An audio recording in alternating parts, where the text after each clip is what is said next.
Shalom, shalom, shalom, bien-aimés, et à toute la famille chrétienne qui représente le royaume des cieux sur la terre par la grâce de notre Seigneur Sauveur Jésus-Christ.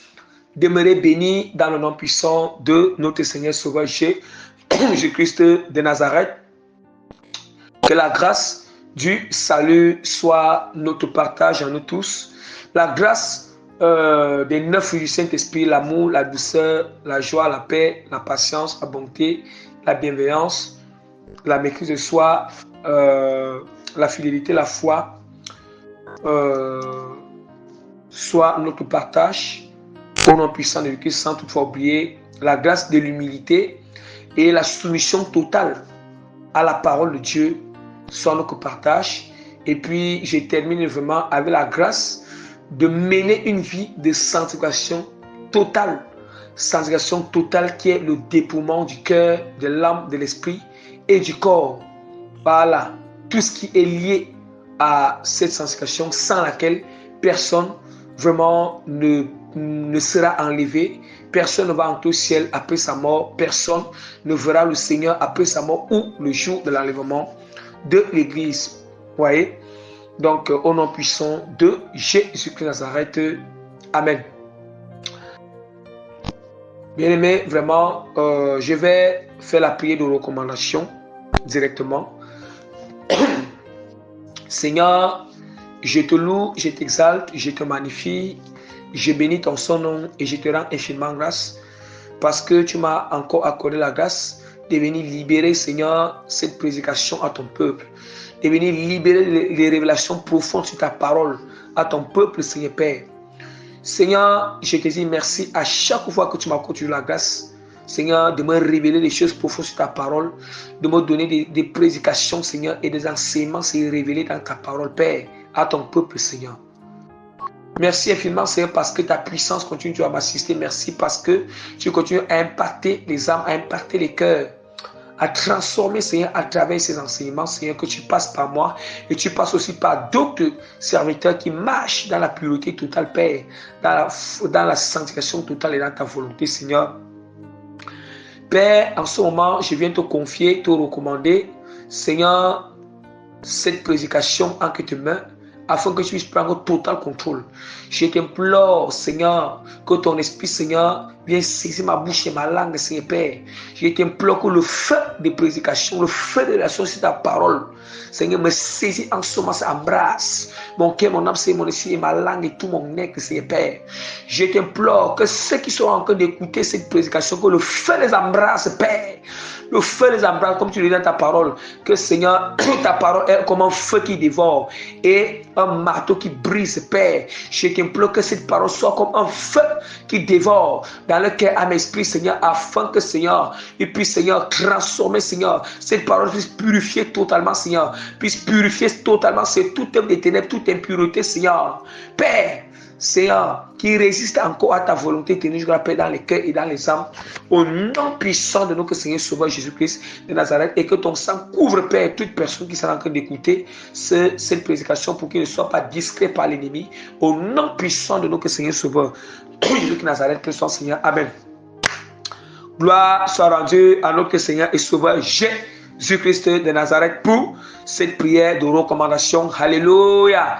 Bien-aimé, vraiment, par la grâce que l'Éternel Dieu vraiment m'accorde, vraiment, je me présente humblement vraiment comme le simple et le moindre parmi tous les serviteurs de Dieu, l'apôtre Prémisse, que le Seigneur a choisi et appelé dans le ministère apostolique afin d'impacter, afin de prêcher toute la vérité sans durer, de prêcher vraiment la repentance, le royaume des cieux et la sanctification totale et le retour de Jésus de Nazareth et tout ce qui constitue le retour de Christ de Jésus de Nazareth au nom puissant de notre Seigneur et Sauveur Jésus-Christ de Nazareth. Amen. Bien-aimé, vraiment, le Seigneur m'accorde la grâce de venir prêcher le thème de notre prédication qui est intitulé Il est dit 2 points. Ne priez point pour un péché commis qui mène à la mort. Qu'est-ce que nous devons comprendre? Je répète encore, le thème de notre prédication. Le thème de notre prédication est intitulé, il est dit, 2 points.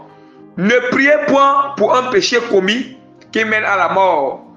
Qu'est-ce que nous devons comprendre? Alléluia.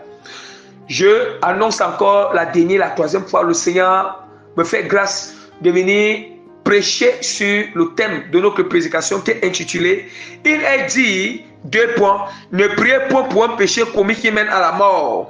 Qu'est-ce que nous devons comprendre? Alléluia. Qu'est-ce que nous devons comprendre?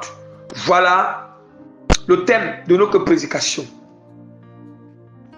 Le thème de notre prédication. Bien-aimés, nous savons que si le Seigneur nous a dit, quand on dit qu'il est dit, il est dit, il est dit. Qu'est-ce qu'il dit? Qu'est-ce qu'il est en train de dire? Qu'est-ce qu'il a dit? C'est la parole. C'est la parole. Or, si nous pouvons, le Seigneur nous demande de ne pas... Toute écriture est inspirée de Dieu.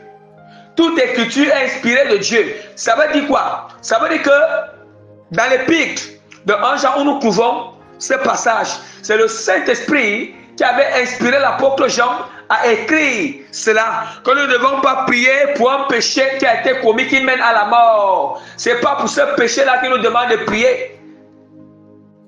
Bien-aimé, or, est-ce qu'on va dire que c'est l'apôtre Jean qui a dit ça?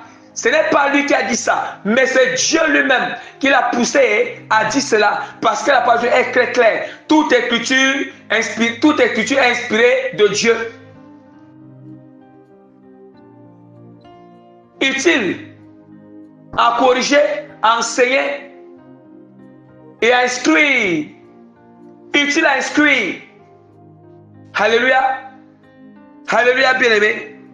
Gloire à Jésus-Christ de Nazareth. Parce qu'il est dit. Bon, c'est la parole qui dit. La parole de Dieu qui dit. Parce que vous allez dire, mais qui dit même? On dit qu'il est dit. Qui dit? C'est la parole qui dit. Et si la parole de Dieu dit, ça veut dire que c'est le Saint-Esprit qui parle. Parce que Jésus-Christ nous a dit dans Jean chapitre 6 verset 63, les paroles que je vous ai données sont esprit et vie. Les paroles que je vous donne ou que je vous ai données sont esprit et vie. Esprit et vie. Donc on comprend que la parole de Dieu, c'est le Saint-Esprit. C'est Dieu lui-même. C'est Dieu lui-même. Oh, c'est cette parole qui nous demande de ne pas prier pour un péché commis qui mène à la mort. Oh, si c'est écrit, on doit comprendre pourquoi est-ce que cette parole est écrite. Pourquoi est-ce que cette parole a été dite. On doit comprendre cela, bien-aimé. Et si on ne comprend pas la portion de cette écriture, on ne comprend pas, bien-aimé, ce passage biblique, ouais, et si on n'a pas cette connaissance, si nous avons cette connaissance, si on n'a pas cette connaissance, on risque de tomber dans le pied de l'ennemi. Si on a cette connaissance, ça va nous donner plus de prudence, plus de sagesse. Comment marcher devant la face du Seigneur? Faites très attention dans notre marche avec Dieu. Faites très attention lorsque Dieu nous appelle à se consacrer. Dieu nous appelle à se connecter à lui. Alléluia. Gloire soit rendue à notre Seigneur Sauveur Jésus de Nazareth. Nous continuons avec la prédication. Nous continuons avec la prédication, bien-aimés. Il faut que nous comprenions. Pour comprendre, on dit que la parole est esprit et vie. C'est esprit et vie. Ça veut dire que ce n'est pas par notre force que nous pouvons comprendre. Ce n'est pas par notre raisonnement charnel. Ce n'est pas par nos pensées charnelles. Ce n'est pas, bien-aimé, par notre intelligence charnelle, par notre sagesse charnelle, qu'on peut comprendre cette portion de l'écriture, qu'on peut comprendre ce passage, qu'on peut comprendre cette parole. Mais ce n'est pas l'esprit de l'Éternel. Parce que la parole de Dieu dit que la parole de Dieu est esprit. Et le Seigneur nous dit encore dans Zacharie chapitre 4, verset 6, ce n'est ni par la force, ni par la puissance, mais c'est par l'esprit de Dieu, dit l'Éternel. Bien aimé, c'est pas son esprit, dit l'Éternel. Alléluia. Alléluia, bien-aimé. Continuons avec la parole. Bien-aimés, soyons très attentifs. Écoutez, je vous invite à être attentif. Je vous invite à vous concentrer. Je vous invite à ne pas se distraire. À ne pas se permettre. Pas de distraction. C'est très important. Parce qu'on doit être dans les profondeurs de ce thème. Dans les profondeurs de ce thème, nous allons d'abord ouvrir rapidement la parole du Seigneur, vraiment sur le livre de Jean. Le passage de 1 Jean chapitre 5 à partir du verset 14 jusqu'au verset 18. Je lis au nom puissant de Jésus-Christ de Nazareth. Amen. Nous avons auprès de lui cette assurance que si nous demandons quelque chose selon sa volonté, il nous écoute. Et si nous savons qu'il nous écoute, quelque chose que nous demandions, nous savons que nous possédons la chose que nous lui avons demandé. Si quelqu'un voit son frère commettre un péché qui mène à la mort, qui ne mène pas à la mort, qu'il prie et Dieu donnera la vie à ce frère. Il la donnera à ceux qui commettent un péché qui ne mène pas à la mort. Il y a un péché qui mène à la mort. Ce n'est pas ce péché-là que j'ai dit de prier. Toute iniquité est un péché. Il y a de tels péchés qui ne mènent pas à la mort.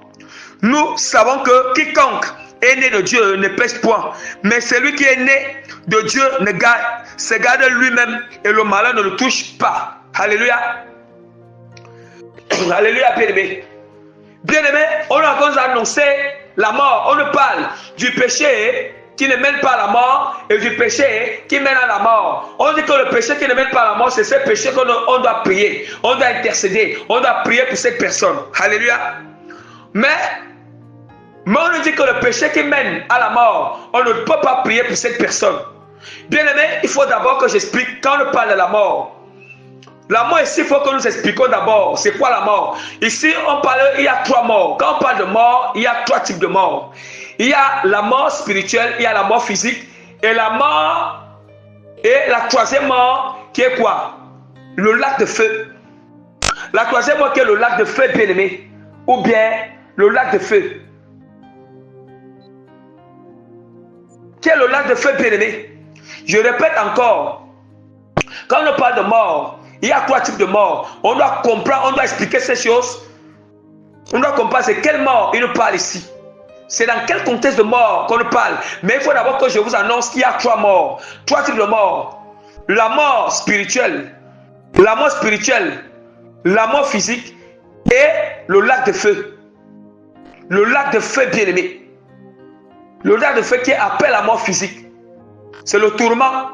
C'est ça la 3e mort. Mais en réalité, c'est comme la 2e mort, comme on le dit dans l'Apocalypse. Mais comme je suis en train de... Quand on parle de la mort spirituelle c'est quoi? La mort spirituelle, c'est tant que la mort spirituelle, c'est lorsque...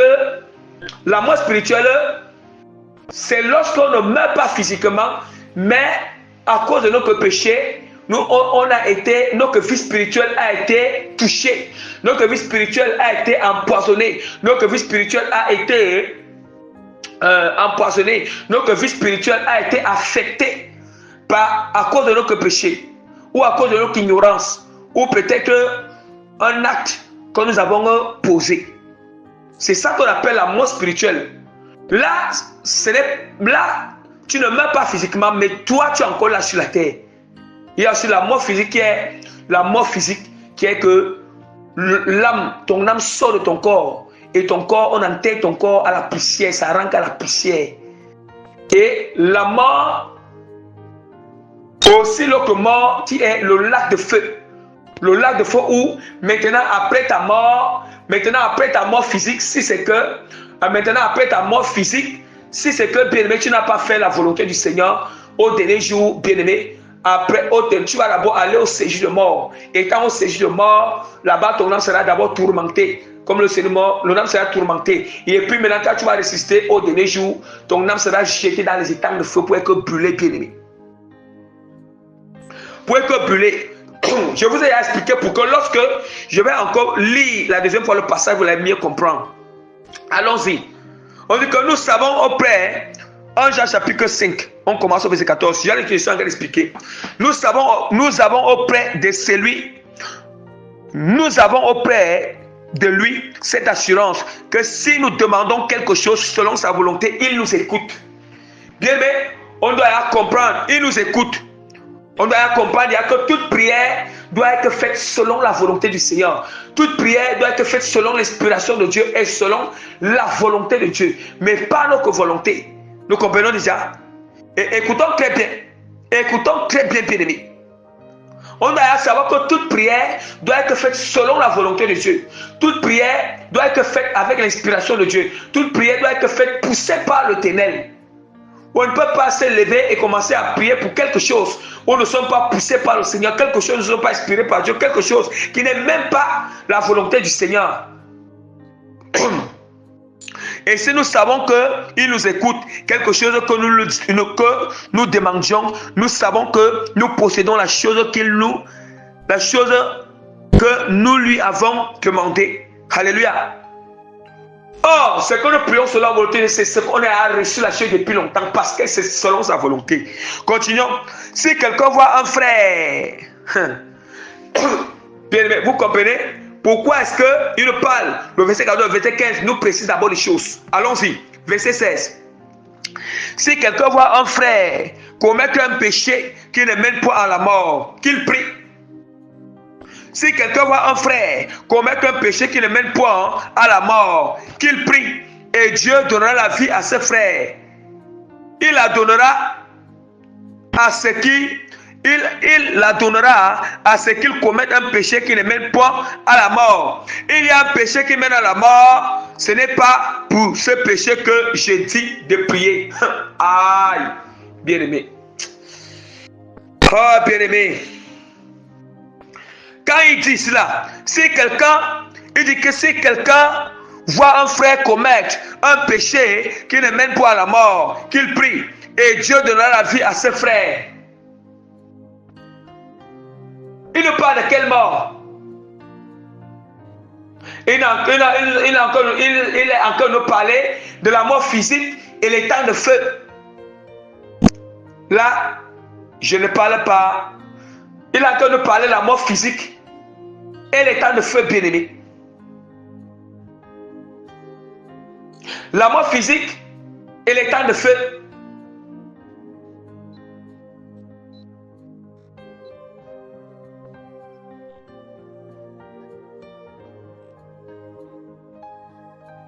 Qui ne mène pas à la mort. Il dit qu'on doit prier. On doit prier pour celui qui a commis un péché qui ne mène pas à la mort. Un péché qui ne mène pas à la mort physique et qui ne mène pas à la mort physique, bien aimé. Ici, il s'agit de la mort physique. Un péché qui ne mène pas à la mort physique. Mais on peut prier pour un péché qui mène. On peut prier, mais c'est le péché qui mène à la personne à la mort spirituelle qu'on peut prier pour lui. Qu'on peut prier pour elle. Ça signifie quoi? Ça signifie que le péché qui mène à la mort spirituelle, c'est un péché qui a encore le temps ici sur la terre. Ça veut dire que Dieu ne ôte pas encore. Dieu n'a pas encore décidé que le péché que tu as fait là, tu dois mourir physiquement. Que tu dois mourir physiquement à cause du péché que tu as fait là. C'est ce genre de péché qu'on peut intercéder pour cette personne. Mais là, ce n'est que le péché, c'est un péché qui mène à la mort spirituelle, mais ça ne mène pas à la mort physique. Alléluia. Je vais vous expliquer ce que c'est la mort spirituelle. Ça mène à la mort spirituelle, mais ça ne mène pas à la mort physique parce que Dieu n'en a pas encore décidé qu'il doit mourir physiquement à cause du péché qu'il a fait, mais à cause du péché qu'il a fait. À cause du péché qu'il a fait, bien-aimé. Mais maintenant, quand il dit ici que, oh, quel est le péché qui peut mener? Quel est le péché qui mène? Qui mène vraiment? Le péché qui mène à la mort physique, c'est quoi? Le péché qui ne mène pas à la mort. Par exemple, une personne, il dit que si un frère, ça veut dire qu'il s'agit que nous sommes en Christ. Il s'agit que nous sommes en Christ. Il n'a pas dit que si un frère, il dit que si un frère est en train de parler des chrétiens, il parle de nous, les chrétiens. Ça veut dire que nous, étant dans la sainte doctrine, par la grâce du Seigneur, si je vois peut-être une attitude que mon frère a, et c'est une attitude qui fait qu'il pêche, je dois prier pour lui. C'est vrai que c'est une attitude. L'attitude-là ne l'amène pas à la mort physique. Cette attitude-là ne l'amène pas à la mort. Dieu n'a pas. Ce n'est pas une attitude qui fait que ça l'amène à la mort physique. Non. C'est une attitude qui fait que quand parfois il a cette attitude, il a ce caractère, le caractère a fait que parfois ça ne peut que l'amener à la mort spirituelle. Parfois ça peut faire que affecter sa vie spirituelle, affecter sa relation avec le Seigneur. Ça peut l'affaiblir spirituellement. Mais ce n'est pas la mort physique. Mais là, il ne commet pas un péché qui le mène à la mort. Ce n'est pas un péché qui le mène à la mort physique. Oh, je peux intercéder, je peux prier pour lui. Je peux prier pour lui. La parole de Dieu est très claire.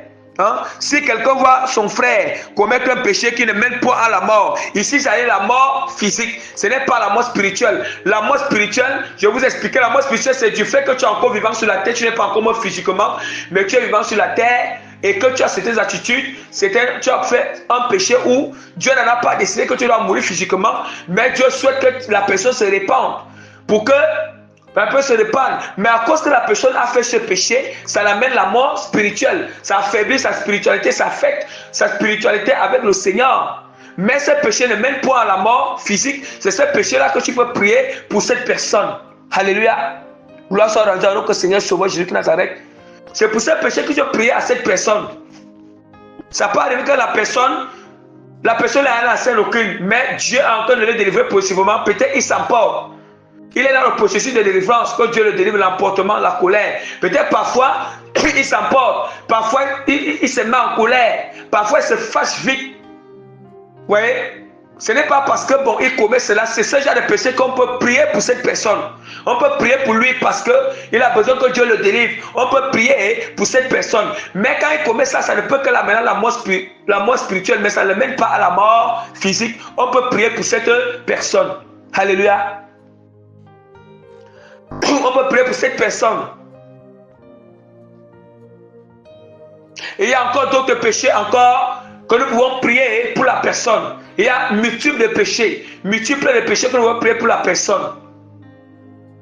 Quand je constate quelque chose, je vois une attitude qui n'est pas bonne sur la personne. C'est pour ce péché qui n'est pas bon, un caractère et tout. Mais la personne est dans le Seigneur, la personne aime Dieu. La personne, il fait l'effort de bénir au Seigneur. Mais je constate ceux qui ne sont pas bons sur la personne. Et quand il fait ça, ça veut dire qu'il est en train de pécher. Qu'est-ce qu'il doit faire? Je dois prier pour cette personne. Parce que ce n'est pas un péché qui l'amène à la mort physique. Mais c'est un péché qui affecte seulement sa spiritualité avec Dieu. Qui affecte sa relation avec les autres, fait ça en Christ. Et ça peut, c'est ça. Oh, c'est un péché qui peut soit l'amener à la mort spirituelle, l'affaiblir spirituellement. C'est ça que je peux prier pour cette personne. Maintenant, on nous dit que, maintenant il continue à dire, il dit que il y a un péché qui mène à la mort. Il dit qu'il y a un péché qui mène à la mort. Il y a un péché qui mène à la mort. Ce n'est pas pour ce péché que je dis de prier. Ce n'est pas pour ce péché que je dis de prier. Toute iniquité est un péché. Et il y a tel péché qui mène à la mort. Alléluia. Alléluia. Gloire soit rendue à notre Seigneur et Sauveur Jésus-Christ de Nazareth bien-aimé. Toute iniquité est un péché. Et il n'a pas... En fait, ce n'est pas qu'il ne fait pas une différence. Il dit que toute iniquité c'est un péché. Mais il y a l'iniquité qui mène à la mort et l'iniquité qui ne mène pas à la mort. Alléluia. Je suis en train de parler de la mort physique ici là. Je parle de la mort physique parce que tout péché peut amener à l'enfer. Mais il y a ce qu'on appelle, je suis en train de parler de la mort physique. Je parle de la mort physique.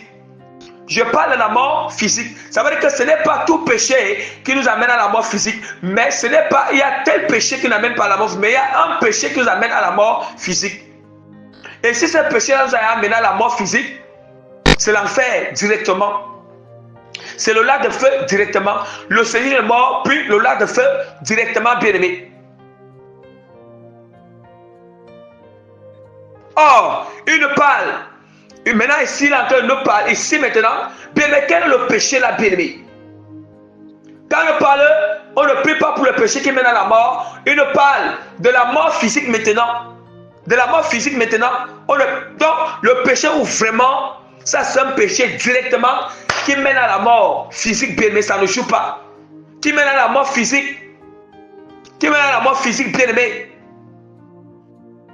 Ça mène à la mort physique directement, bien-aimé. Il n'y a pas qu'on va intercéder, on va prier pour la personne. Non. Même si on prie, on intercède, la personne là ne pourra pas vivre. Il va mourir. Il va mourir, bien-aimé. Ce n'est pas seulement ce passage qui le parle, mais dans d'autres passages. Je vais aller sur ces deux. Bien-aimé, il dit que toute iniquité, il dit que toute iniquité est un péché. Et il y a tel péché qui mène à la mort. Nous savons que quiconque, nous savons que quiconque est né de Dieu ne pêche point. Mais celui qui était né de Dieu se garde lui-même et le malin ne le touche pas. Vous voyez, il dit que nous savons que quiconque est né de Dieu ne pêche point. Ça veut dire que celui qui est né de Dieu, ne peut pas expressément pratiquer le péché, ne peut pas expressément pratiquer les abominations, bien-aimés. Ça ne veut dire pas que quand il dit qu'il ne pêche pas, ça veut dire que nous ne sommes pas pécheurs. Ça ne veut dire pas que celui qui est dans la scène, qui est dans l'ascension, il est pécheur, mais il ne pêche pas d'une manière que expressément. Donc il médite le péché pour aller pratiquer le péché, pratiquer les abominations. Bien aimé, revenons. Il faut que je vous explique quel est le péché qui mène à la mort. Quel est le péché qui mène à la mort physique, bien-aimé? Quel est ce péché? Bien-aimé, les gens jouent. Les gens jouent, bien-aimé. Allons-y. Hébreux chapitre 6, verset 4 à 7. Je lis en puissance de Jésus-Christ. Il est impossible que ceux qui ont été une fois éclairés et qui ont goûté au don céleste et qui ont eu part au Saint-Esprit, qui ont goûté à la bonne parole de Dieu et les puissances du siècle à venir et qui sont tombés, soient encore renouvelés et amenés à la repentance, puisqu'ils crucifient pour leur part le Fils de Dieu et l'exposent à l'ignominie. Lorsqu'une terre est abreuvée par la pluie qui tombe souvent sur elle et qu'elle produit une herbe utile à ceux qui lui est cultivé, elle participe à la bénédiction de Dieu. Mais si elle produit des épines et des charbons, elle est reprouvée et près d'être maudite. On finit par y mettre du feu. Bien-aimé, allons-y doucement. Nous sommes déjà sur le point où on va expliquer le péché qui mène à la mort. Et c'est ce péché, on ne peut pas prier pour cette personne, pour ce frère ou cette sœur qui a commis ce péché qui mène à la mort physique, bien-aimé. Or, si le péché mène à la mort physique, on ne peut pas intercéder directement, ça mène en enfer aussi. Parce qu'un péché qui a mené à la mort physique, un péché qui nous a mené à la mort physique, ça mène en enfer. Mais je vais aussi vous expliquer, il y a deux manières que le péché mène à la mort physique. Il y a deux explications pourquoi est-ce qu'on ne peut pas prier pour un péché qui mène à la mort physique. Il y a un péché qui mène à la mort physique, ça mène directement en enfer. Il y a un péché qu'on ne peut pas prier qui mène à la mort physique, qui amène directement en enfer. Il y a aussi un péché qu'on ne peut pas prier qui mène à la mort physique, mais la personne parvient à entrer au ciel. Je vais vous expliquer cela. Ne soyez pas confus, bien-aimés. Ne soyez pas confus, bien-aimés. Ne soyez pas confus. Le Saint-Esprit, le Seigneur lui-même, bien-aimé, le Seigneur lui-même. Quand j'étais en train de prier, je priais, le Seigneur lui-même, il est venu m'éclairer sur ça. Parce que le Seigneur m'a fait comprendre qu'il y a beaucoup de chrétiens qui ne comprennent pas ce passage. Il y en a plusieurs chrétiens bien-aimés qui sont confus sur ce passage, qui se posent beaucoup de questions. Et lorsque j'étais en train de prier, bien-aimé, quand je priais, le Seigneur, il est venu entrer dans les profondeurs de ce passage. Yes! Il m'a donné deux explications à ce niveau, bien-aimé. Parce que le Seigneur m'a fait comprendre, le Saint-Esprit, il m'a expliqué quelque chose. Il me dit, il me dit qu'il y a un péché, bien-aimé, qu'on ne peut pas prier, qui mène à la mort physique et envoie directement en enfer. Il y a un péché, bien-aimé, qu'on ne peut pas prier, bien-aimé, qu'on ne peut pas prier qui mène à la mort physique, mais aussi, bien-aimé, l'âme entre au ciel. Aïe, bien-aimé. Vous voyez un peu comment la prédication en train de prendre la tournure des choses. Alléluia. Gloire soit rendue à notre Seigneur et Sauveur Jésus-Christ de Nazareth. Nous continuons avec la prédication, bien-aimé. Commençons d'abord, bien-aimé, avec le péché qu'on ne peut pas prier, qui mène à la mort physique, et puis aussi envoie directement notre âme en enfer dans le jeu de mort. Et puis notre âme dans les derniers jours va aller aussi au lac de feu. Commençons d'abord, bien-aimé, sur ce péché. Voilà pourquoi nous avons commencé à ouvrir la parole dans Hébreu chapitre 6 à partir du verset 4 jusqu'au verset 7. Bien-aimé, continuons, bien-aimé. Voici, on nous dit dans Hébreu car il est impossible que ceux qui ont été une fois éclairés, qui l'ont goûté au don céleste et qui ont eu part au Saint-Esprit, qui ont goûté à la bonne parole.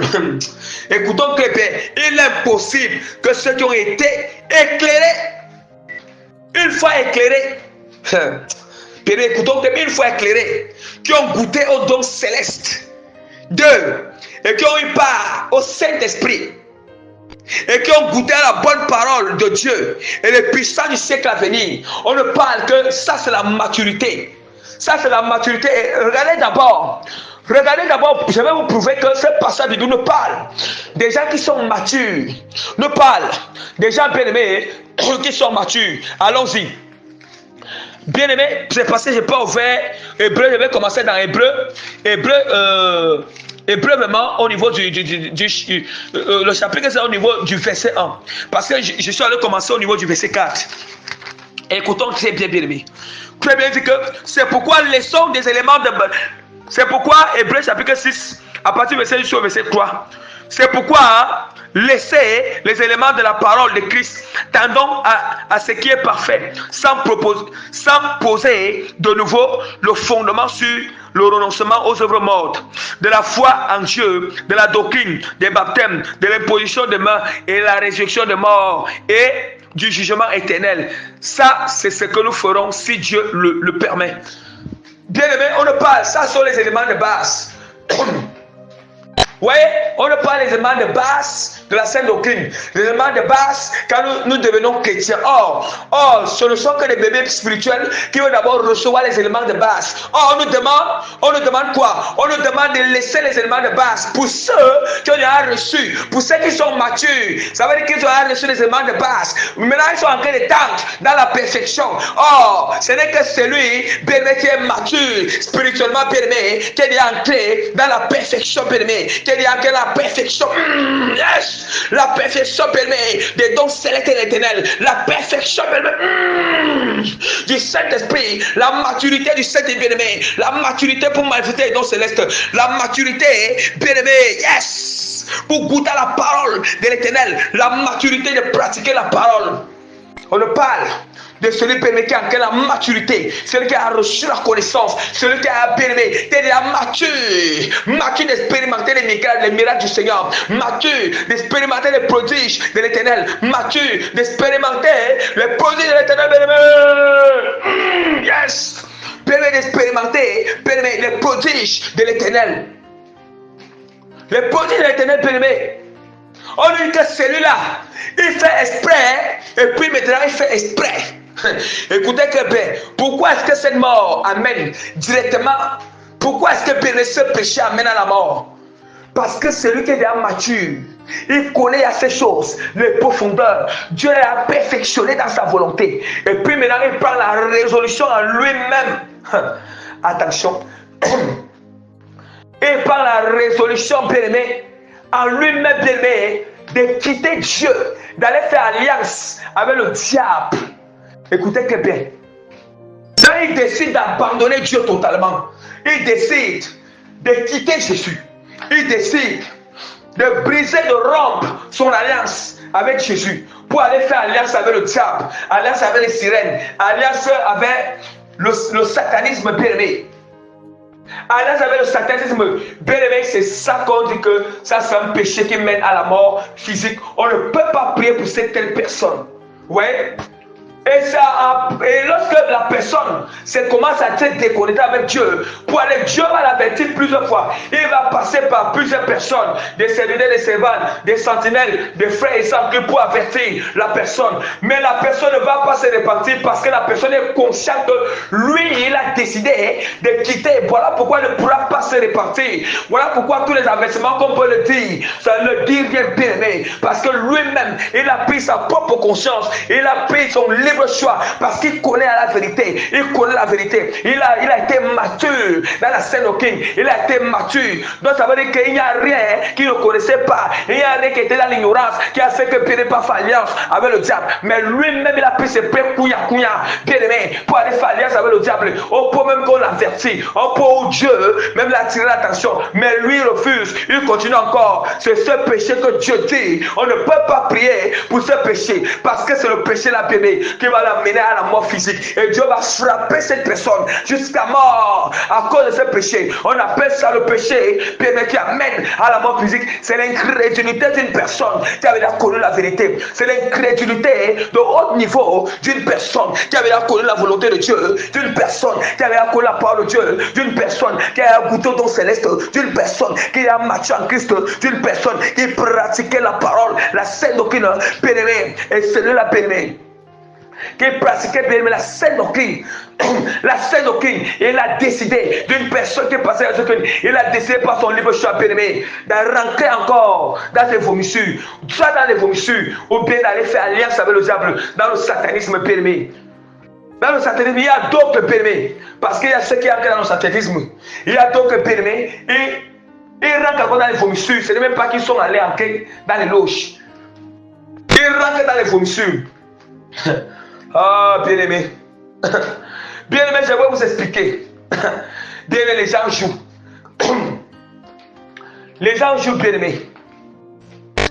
Ça, c'est le genre de péché où ça, c'est le genre de personnes, surtout qui sont, ils peuvent faire alliance avec le diable. Oui. Et puis, ils commencent à enseigner les fausses doctrines. Il commence à enseigner ce qui est faux. Il était à la scène depuis longtemps. Il y a une différence entre une personne qui était satanique, entre une personne ou un serviteur de Dieu, qui a débuté dans le satanisme et il a enseigné les faussetés. Et puis il est venu, il s'est converti pour venir dans le Seigneur. Et une différence entre un homme de Dieu, une servante, une personne qui était dans la scène doctrine, il était mature, il quitte la scène doctrine pour aller faire alliance avec le diable. Pour aller faire alliance avec le diable bien-aimé. Pour aller faire alliance avec le diable, pour la gloire, pour de l'argent, pour la gloire de l'argent. Malgré qu'il peut faire cette alliance, Dieu l'avertit de revenir. Il ne revient pas, bien-aimé. Il l'avertit plusieurs fois, il ne revient pas. Bien-aimé, je vous assure, Dieu le frappe à mort. Le Seigneur le frappe à mort, bien-aimé. Dieu ne joue pas bien, il le frappe à mort parce que ça c'est une ignominie pas possible. Soumettre quelqu'un à l'ignominie, ça c'est une honte. Une honte. Ça c'est diffamer le nom de Christ. Ouais, calomnier le nom de Christ bien-aimé. Ça c'est exposer à l'ignominie Christ. Bien-aimé. Christ est bien-aimé. Et il est conscient. Cette personne est consciente. Il est conscient, on l'a fait, il veut rester là-bas, il se sent bien, il veut se faire de l'argent. Lui, il est après, il dit que non, même si je perds ma vie là, moi je veux avoir de l'argent sur la terre, je veux être riche, je veux tout, je veux avoir de la gloire, je ne veux plus, je refuse le Seigneur, je ne suis pas là-bas, j'ai refusé. Ça, c'est, on ne peut pas prier pour cette personne. Non. Ne priez pas pour cette personne. Ça ne sert à rien de prier pour ce genre de personne. Ça ne sert à rien. Ça ne sert à rien, bien-aimé. Ça ne sert à rien de prier pour ce genre de personnes. Maintenant, il y a aussi, revenons sur l'autre, où on ne peut pas prier. On ne peut pas prier pour un péché donc. Pour un péché qui amène. Deuxième cas, on ne peut pas prier pour un péché. On ne peut pas prier pour un péché commis qui amène à la mort. Le deuxième cas, c'est quoi? Le deuxième cas, c'est un péché commis qui mène à la mort, mais la personne entre au ciel. Mais la personne va entrer au ciel. Il y a aussi des matures qui sont détournés de la volonté du Seigneur. Il y a aussi des matures qui sont détournés de... Il y a aussi les matures qui sont détournés de la volonté de Dieu. Vous voyez? Je ne parle même pas de ceux qui ont entré dans le satanisme. Même ceux qui ont entré dans le satanisme, ça peut arriver. Donc, que ceux qui sont là matures, qui étaient là dans le dépouillement intérieur-extérieur, maintenant ils rentrent encore dans leur vomissure. Là même, ils ne sont, ce n'est pas qu'ils sont allés entrer dans les loges. Je vais aussi parler même de ceux qui sont entrés dans les loges. Maintenant, il y a certains cas où certaines personnes là, quand il y a certaines personnes, maintenant étant déjà qu'il est retourné dans ses vomissures, là-bas maintenant, il sera frappé d'une très grande maladie. Il sera frappé de quelque chose de très grave. De très grave. Oui, je ne sais pas. Ça sera un truc très grave. Très grave. Le but c'est quoi? Et dans ça, il va se souvenir. Il va se souvenir que vraiment, il va se souvenir qu'il s'était déconnecté de Dieu. Mais là, il va se repentir. Quand il va se repentir, il ne pourra plus vivre.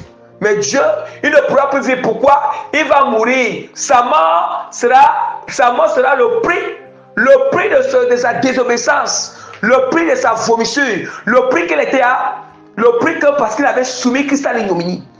Voilà, il avait soumis Christ à l'ignominie, bien-aimé, parce que la personne là, elle connaissait la vérité.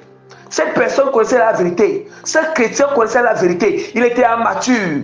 Il avait la connaissance, il avait goûté donc c'est le Saint-Esprit, à la puissance de Dieu. Il avait les miracles du Seigneur. Il avait vu comment la vie était, étant dans cette saine doctrine, étant dans cette maturité bien-aimée. Et puis, il a pris cette personne, ce chrétien-là, il était rentré dans ses vomissures. Ce chrétien était rentré. Même si vous voyez que le temps passe comment, le temps est en train de passer, il a encore passé dans les vomissures, il est resté là-bas 2 ans, 3 ans. Bien-aimé, le moment vient où il sera frappé. Le chrétien sera frappé, bien-aimé. Le chrétien sera frappé. Et lorsqu'il sera frappé, bien-aimé, soit d'une maladie ou de quelque chose, ça ne sera pas, ça sera une maladie dans cette maladie-là, ou dans ce qu'il est frappé là. Vous voyez, le chrétien là, il va se repentir. Il va demander pardon à Dieu, mais il ne pourra pas vivre. Il ne pourra pas vivre, il va mourir. Il va mourir, il ne pourra pas vivre. Vous voyez? Ce péché sera maintenant la mort physique. Mais il a été sage. Il s'est repenti avant de mourir. Mais son âme va au ciel. Mais là, ça l'a mené à la mort physique. C'est à cause, c'est le prix à payer. Le prix à payer parce qu'il avait la connaissance. Le prix à payer parce qu'il avait cette connaissance. Il était immature. Ce qui était immature, il est encore rentré. Il a fait expressément de tout. De rentrer dans le monde. Expressément. On l'a même averti plusieurs fois. Vous comprenez? Vous comprenez déjà ce que signifie le péché? On ne peut pas. Ça veut dire que maintenant, malgré qu'il va se repentir, même si c'est que la prière se fait pour qu'il vive, bien il ne peut pas vivre. Il ne peut pas vivre parce que Dieu en a décidé ainsi. Dieu en a décidé ainsi parce que la mort lui permet de restituer. Bien-aimé, l'ignominie qu'il a soumis Christ. La mort lui permet de restituer, bien-aimé, bien-aimé, vraiment la honte qu'il a portée dans le propre. Le propre. Sa mort, c'est un sacrifice. C'est un sacrifice qui permet que ça baisse. Ouais. C'est un sacrifice. C'est un sacrifice qui fait que lui-même il est sauvé. Un sacrifice encore dans le sacrifice de Christ. Tout ça, c'est dans le sacrifice de Christ. Parce que déjà, il a profané le sacrifice de Christ. La personne a profané. Le sacrifice de Christ. Vous voulez quoi? Vous voyez? Il s'agit ici des chrétiens matures. Des chrétiens qui ont la connaissance. Voilà pourquoi la parole de Dieu nous dit encore dans Hébreux. La parole de Dieu nous dit encore dans 1 Corinthiens chapitre. D'autant pour moi, c'est 2 Corinthiens chapitre 10, verset 6. Il dit que la parole de Dieu nous dit que la parole de Dieu nous dit là-bas que bien, mais vraiment, je vais ouvrir. Ça m'échappe, il faut que j'ouvre un peu. Il faut vraiment que j'ouvre. C'est aussi très important. 2 Corinthiens, vraiment, chapitre 10, verset 6. Nous sommes prêts aussi à punir toute désobéissance lorsque votre obéissance sera au complète. On ne parle de la maturité. On ne parle de la maturité, mais vous voyez déjà. Vous voyez? Vous voyez comment le Seigneur fait les choses. Vous voyez comment le Seigneur fait les choses. Je suis en train de vous parler dans quelles circonstances. Mais il y a d'autres circonstances où d'autres, l'autre là, il est frappé de mort. Il ne se répand même pas. Il est frappé de mort physique et puis aussi, il part dans le série de mort. Et puis, dans le dernier, je vais aller dans le lac de feu. Parce qu'il y a ceux, quand il est frappé même, il est frappé, mais il ne veut pas se repentir. Il meurt sans se repentir, c'est comme ça. Vous voyez? Vous comprenez? Dans ces deux, on ne peut pas prier. Même s'il y a des cas où, même l'autre là, il s'est repenti, Dieu le pardonne. Mais il ne peut plus vivre. Dieu en a décidé ainsi. Même si on prie bien, mais qu'il vive, il ne peut pas vivre. On ne peut pas vivre. Il ne peut pas vivre. Ça concerne que la personne doit. C'est une manière de restituer, bien aimé. C'est une manière de faire la restitution. Oui, et c'est cette restitution qui le permet d'entrer au ciel. C'est une manière qui paye ses propres erreurs. C'est une manière qui la personne doit boire la coupe de ses propres péchés, bien aimés. Mais le sacrifice de Christ, c'est ça qui fait que, comme il s'est repenti, c'est ça qui fait qu'il est pardonné et il entre au ciel. Le sacrifice de Christ aussi, c'est ça qui joue, c'est ça qui fait qu'il entre au ciel. Il est pardonné parce qu'il s'est repenti. Mais du fait que lui-même, la personne meurt, qu'il ne peut pas vivre, bien qu'il s'est repenti, bien que le chrétien s'est repenti, parce qu'il a été mature, il a connu tout, et puis il s'est détourné, il fallait qu'il soit frappé à mort. Par exemple, il y a Samson, vous voyez, c'est avec Samson s'était repenti, mais Samson est mort. Il est mort toujours, il est mort bien aimé, avec les Philistins ensemble. Il est mort avec les Philistins ensemble, mais Samson s'était repenti avant qu'il meure. Il s'est repenti pour toutes ces désobéissances qu'il a fait, qu'il n'écoutait pas. Sa rébellion qu'il faisait face au Seigneur. Vous voyez, il s'était repenti, mais il s'était repenti, mais il est mort quand même. Il est mort. Il est mort. Vous voyez déjà, vous comprenez? Donc, il faut faire attention. Nous lisons encore.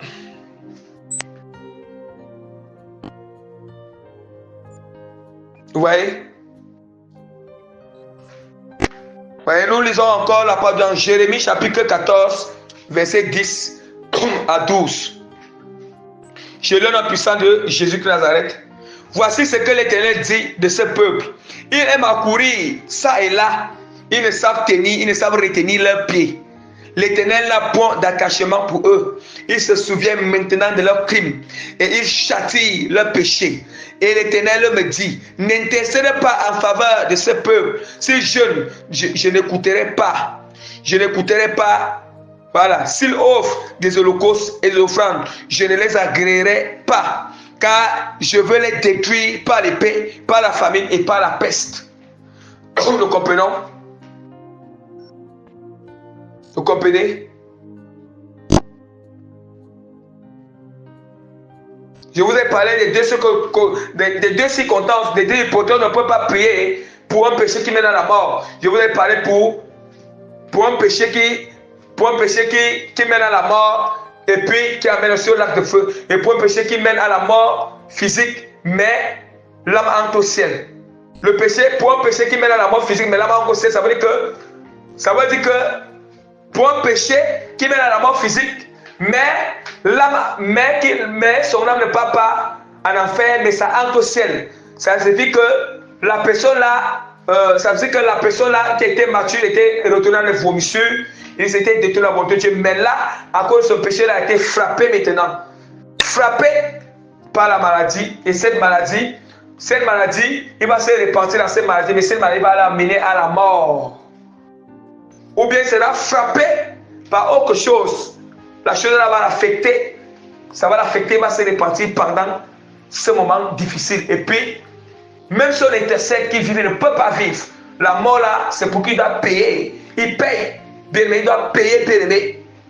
Il doit vraiment payer vraiment, bien-aimé, pour ce qu'il avait fait. Parce que la personne était mature. Ça c'est encore notre cas. C'est un chrétien n'est pas encore mature. Un chrétien n'est pas encore mature. Lui, il ne peut pas mourir. Dieu, il peut être frappé, mais Dieu peut le guérir cette maladie. Il va se repartir par le Fils. Mais celui qui est mature, mature, bien-aimé, mature, comme tu connais la scène doctrine là. Maintenant, je vous ai aussi dit que l'autre cas, on ne peut pas intercéder pour que la personne vive. Tu ne peux qu'intercéder pour que son âme entre au ciel. Mais pour le cas où la personne, le cas où bien le péché, on ne peut pas prier pour le péché qui mène à la mort physique et puis qui amène aussi dans les lacs de feu, directement. C'est pour un chrétien, c'est pour un chrétien qui était mature. Et puis il a fait esprit, il a entré dans l'occultisme. Il est passé dans les sectes où on servitait une savane. Il était mature, il est passé dans les sectes. C'est plus que l'information même. Il est entré dans les sectes et puis Dieu l'a averti. Lui-même, il se sent, il se plaît là-bas. Il ne veut même pas venir au Seigneur. Il veut la gloire. On l'a averti, il ne veut rien. C'est celui-là que Dieu va le frapper une fois de quelque chose. Il va le frapper et puis même, il va le frapper bien. Même s'il est reparti, il ne va pas se repartir. Il va mourir. Même si on va prier pour cette personne, même si on prie, les gens prient pour cette personne, non, la personne-là ne pourra pas vivre. Il va mourir physiquement et il va aller en enfer. Vous comprenez? Je relis encore. Il y a encore Jérémie. Chapitre 11, verset 6. L'Éternel me dit, publie toutes ces paroles dans les villes de Juda et dans leurs rues de Jérusalem, en disant, écoute les paroles de cette alliance et mettez-les en pratique, car j'ai averti vos pères depuis le jour où je les ai fait monter du pays d'Égypte jusqu'à ce jour. Il les a avertis tous les matins en disant, écoutez ma voix, mais ils n'ont pas écouté, ils n'ont pas prêté l'oreille, ils ont suivi chacun, ils ont averti, bien-aimés. Ce sont des gens qui connaissaient la volonté du Seigneur, qui connaissaient bien. C'était des Israélites qui ont connu, ils ont appris la loi du Seigneur depuis l'enfance. Ça veut dire qu'ils sont matures, ils connaissent ce qu'ils doivent faire, ils connaissent très bien. Et malgré comme ça, Dieu les avertit plusieurs fois. Quand le temps d'avertissement de Dieu a fini là, c'est à mort, la mort physique, on ne peut pas prier pour toi. Quand Dieu te frappe, on ne peut pas. Et mettez en pratique, car j'ai averti vos pères depuis le jour où je les ai fait monter du pays d'Égypte jusqu'à ce jour. Je les ai avertis tous les matins en disant, écoutez ma voix, mais ils n'ont pas écouté, ils n'ont pas prêté l'oreille, ils ont suivi chacun les penchants de leur mauvais cœur. Alors j'ai accompli sur eux toutes les paroles de cette alliance que je les ai ordonné d'observer, qu'ils n'ont pas observé. L'Éternel me dit, il y a une conjuration entre les hommes de Juda et les habitants de Jérusalem. Ils sont retournés aux iniquités. Ils sont retournés aux iniquités de leur premier père. Entendez bien. Ils sont retournés aux iniquités de leur premier père, qui ont refusé d'écouter mes paroles. Et ils sont allés après d'autres dieux pour les servir. La maison d'Israël et la maison de Juda ont violé mon alliance que j'avais faite avec le Père. C'est pourquoi ainsi parle l'Éternel. Voici, je vais faire venir sur eux des malheurs dont ils ne pourront se délivrer. Dont ils ne pourront se délivrer. Des malheurs dont ils ne pourront se délivrer. Est-ce qu'on entend? Parce que Dieu les avait d'abord avertis, ils ne veulent pas. Ils connaissent la parole de Dieu. Et Dieu les a avertis, ils n'ont pas entendu. Ils ont allé servir d'autres dieux. Ils ont fait alliance avec d'autres dieux. Bien aimés, Dieu les a avertis, ils n'ont pas écouté. Dieu dit qu'il va faire venir les malheurs dont ils n'auront pas de délivrance. Donc, bien aimés, point de délivrance. C'est ça, ce genre de malheur. On ne peut pas prier. Lorsque le malheur vient, bien aimé, tu ne peux pas prier pour cette personne. Non, non, non. Non, non, non, tu ne peux pas prier, tu ne peux pas intercéder pour cette personne. Même si tu as intercédé, Dieu ne peut pas écouter. Parce que Dieu a sorti sa sentence. Dieu a décrété. Avant que Dieu ne décrète ce genre de sentence, que la personne doit mourir. La personne doit mourir. Il doit être frappé de ce qui ne sera pas délivré. Bien aimé, c'est parce que Dieu avait déjà averti la personne depuis longtemps. C'est pas le jour que Dieu a décidé de frapper de cela, bien aimé. Non, il avait averti. Dieu avait examiné que la personne ne va jamais se repentir. C'est pourquoi ainsi par l'Éternel, voici je vais faire venir sur eux des malheurs dont ils ne pourront se délivrer. Ils crieront vers moi et je les écouterai pas. Les villes de Juda et les habitants de Jérusalem iront invoquer les dieux auxquels ils ouvrent de l'encens, mais ils ne les sauveront pas au temps de leur malheur. Car tu as autant de dieux que de villes, ô Juda, autant Jérusalem a des rues, autant vous avez graissé d'autels aux idoles, d'autels pour offrir l'encens à Baal. Et toi, n'intercède pas, il dit à Jérémie. Dieu dit à Jérémie, et toi, n'intercède pas en faveur de ce peuple. Ne lève pour eux ni supplication, ni prière, car je ne les écouterai pas quand ils m'invoqueront à cause de leur malheur. Que ferait mon bien-aimé dans ma maison? Il s'y commet une foule de crimes. La chair sacrée disparaîtra devant toi. Quand tu fais du mal, c'est alors que tu triomphes. Ou olivier verdoyant, remarquable, et la beauté de son fruit. Tel est le nom que je t'avais donné, le nom que t'avait donné l'Éternel. Au bruit d'un grand fracas, il embrasse par le feu et ses rameaux sont brisés. L'Éternel des armées qui t'a planté appelle sur toi le malheur à cause de la méchanceté de la maison d'Israël et la maison de Juda qui ont agi pour irriter en offrant de l'encens à Baal. Alléluia. Bien-aimés, vous-même, vous avez alors entendu et écouté la parole. Vous avez écouté la parole de Dieu, bien-aimé. Voilà, bien-aimé, ce que je voulais prêcher aujourd'hui. Prêcher par la grâce du Seigneur. J'espère que vous avez compris. Vous avez accompli ce passage. Vous ne serez plus jamais dans la confusion dans ce passage. Et cela, bien-aimé, cela nous met en garde. Commençant par moi-même, la bien-aimé. Mais quand Dieu m'a relevé ces jalousies, ça me donne souvent les foi, bien-aimé. Ça me donne les foi que ça me donne plus de prudence, plus de sagesse. Je ne blague, bien-aimé. Alléluia. Commençant par moi et suivi vous aussi. Donc, demeurant encore notre puissance d'église par la grâce du Seigneur. Que toute la gloire revienne à notre Seigneur Sauveur Jésus Nazareth, par la grâce de Dieu. Je mets le sceau authentique sur cet enseignement. Je mets les timbres authentiques. Je mets les tampons authentiques. Je mets les cachets authentiques. Je mets la signature authentique de l'autorité d'accomplissement du nom puissant de l'équipe d'impactation, du nom puissant de l'équipe Nazareth sur cet enseignement et sur tous les cœurs qui vont écouter pour que ça transforme leur vie au nom puissant de notre Seigneur Sauveur Jésus-Christ de Nazareth. Amen. Que toute la gloire revienne à notre Seigneur Sauveur Jésus-Christ de Nazareth. Demeurez bénis, bien-aimés.